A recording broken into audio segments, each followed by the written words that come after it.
শীতের সময় যে ফুলকপি পাওয়া যায়, ফুলকপিগুলো তো খুবই টেস্টি হয়। আর তার ডাঁটা দিয়েও যদি এই চচ্চড়ি বানানো যায় তাহলেও খুব খেতে ভালো লাগে। প্রথমে এই ডাঁটাগুলোকে পাতলা করে কেটে নিতে হবে। আমি যেমন কেটেছি এরকমভাবে। তারপরে একটু জল দিয়ে মানে পরিমাণ মতন জল দিয়ে তার মধ্যে ডাঁটাগুলোকে ভালো করে সেদ্ধ করে নিতে হবে। তারপরে ওই ডাঁটাগুলো তুলে রেখে একটা কড়াইয়ের মধ্যে পরিমাণ মতন তেল দিয়ে ডালের বড়িগুলোকে ভেজে নেব।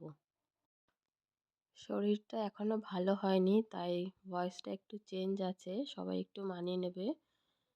আমার বড়িগুলোও এখানে ভাজা হয়ে গেছে, তুলে একটা সাইডে রেখে দেবো।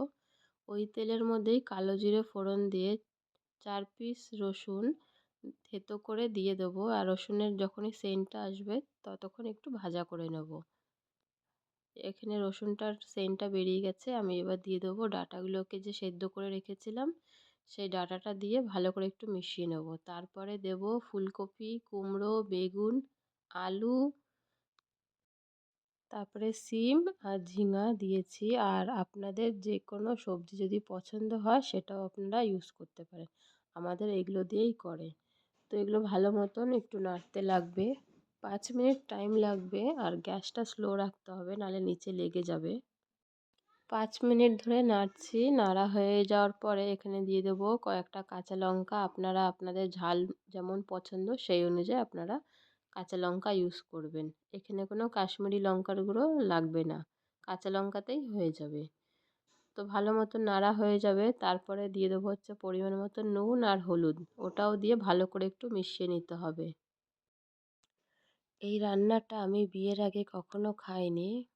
আর বিয়ের পরেই যখন দেখে জানলাম, এ বাবা, ডাঁটা দিয়ে আবার কে চচ্চড়ি খায়। তো প্রথম খেয়ে দেখলাম ভালোই লাগে, খারাপ লাগে না।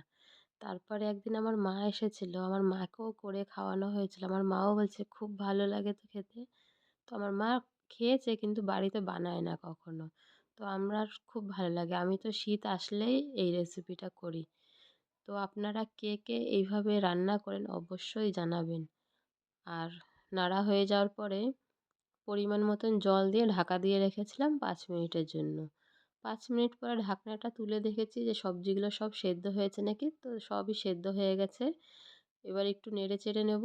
তারপরে দিয়ে দেবো হচ্ছে ডালের বড়িগুলোকে যে ভেজে রেখেছিলাম, ওটাকে একটু হাতের সাহায্যে একটুখানি ভেঙে ওটা দিয়ে দেবো। তারপরে মিশিয়ে দেবো ভালো করে। সব নাড়া হয়ে গেছে, এবার দেবো হচ্ছে সর্ষে বাটা।